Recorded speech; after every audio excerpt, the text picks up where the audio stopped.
প্রতিবাদী আমাদের শেষ না। যত সময় পর্যন্ত এটা নির্মূল না হবে তত সময় পর্যন্ত আমাদের এই প্রতিবাদ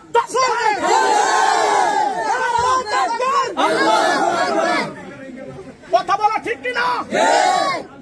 আমরা আর চাই না আমাদের সমাজের, আমাদের এলাকার, আমাদের কলিজার টুকরা ইয়াং জেনারেশন এই পথে গিয়ে তারা সর্বস্ব হারাক। তাদের মা বাবার সাথে সম্পর্ক বিচ্ছিন্ন হোক, সমাজের সাথে বিচ্ছিন্ন সম্পর্ক বিচ্ছিন্ন হোক, দেশের সাথে বিচ্ছিন্ন হোক, সম্পর্ক বিচ্ছিন্ন হোক, এটা আমরা চাই না।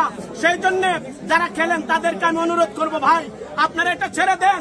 আর প্রশাসনের কাছে আমি আবদার করব, আপনারা তদন্ত পূর্বক আপনারা অবজার্ভ করে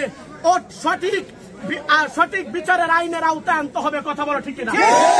আমি আগেও বলেছি, যদি প্রশাসন মহোদয় এবং ইউনো মহোদয় সহকারে উনারা যদি এইটাকে আইনানুগ ব্যবস্থা না নেয়, এখানে যদি কোন ধরনের দুর্ঘটনা ঘটে এটা প্রশাসনকে নিতে হবে, এলাকার মানুষ দিবে না। ঠিক আমি প্রশাসনকে বলবো, সেই জন্য আপনারা অনতি বিলম্বে অতি দ্রুত তাড়াতাড়ি এখানে একটা ব্যবস্থা নেন।